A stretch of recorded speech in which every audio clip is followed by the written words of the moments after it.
Assalamualaikum warahmatullahi wabarakatuh. Halo semuanya, perkenalkan nama saya Erika Yandasari dari kelas Biologi C semester 3.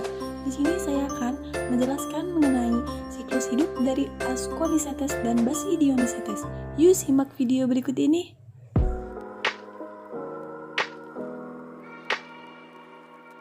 Tahapan reproduksi pada Ascomycota secara seksual. Yang pertama, hifa yang berbeda jenis saling berdekatan.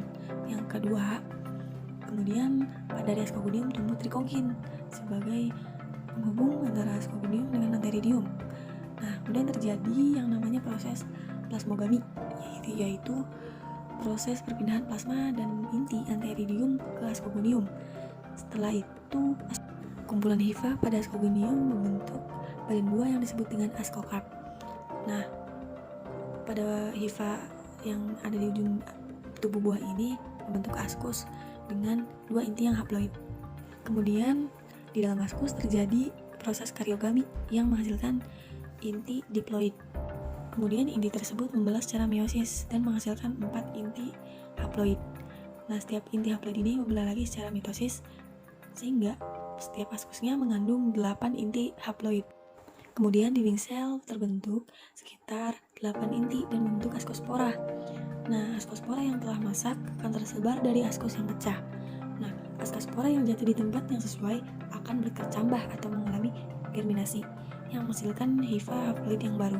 Selanjutnya, tahapan reproduksi secara seksual pada Ascomycetes dengan cara fragmentasi miselium atau pemutusan miselium, kemudian membentuk conidia atau spora pada ujung conidiofor, kemudian membentuk conidia yang bersifat haploid. Kemudian terjadi germinasi atau perkecambahan dan menghasilkan hifa haploid yang baru.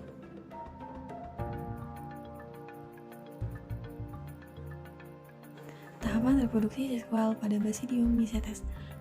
Dua hifa yang berbeda jenis yang berinti haploid berkecambah dari Basidiospora, kemudian saling bersinggungan.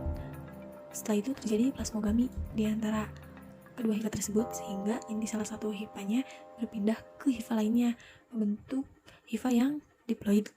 Kemudian hifa diploid tersebut tumbuh menjadi miselium yang haploid yang dikaryotik. Kemudian miselium dikaryotik itu tumbuh dan membentuk badan buah yang disebut basidiokarp. Pada ujung-ujung hifa basidiokarp ini terjadi proses karyogami sehingga membentuk basidium yang berinti. Kemudian inti diploid dalam basidium ini akan membelah secara meiosis menjadi 4 inti yang haploid. Setelah itu basidiumnya membentuk 4 tonjolan yang disebut sterigma pada ujungnya. Satu inti haploid pada basidium kemudian masuk ke dalam salah satu sterigma dan berkembang menjadi basidiospora. Nah, jika basidiospora ini terlepas dari basidium dan jatuh pada tempat yang sesuai, akan tumbuh menjadi hifa yang haploid.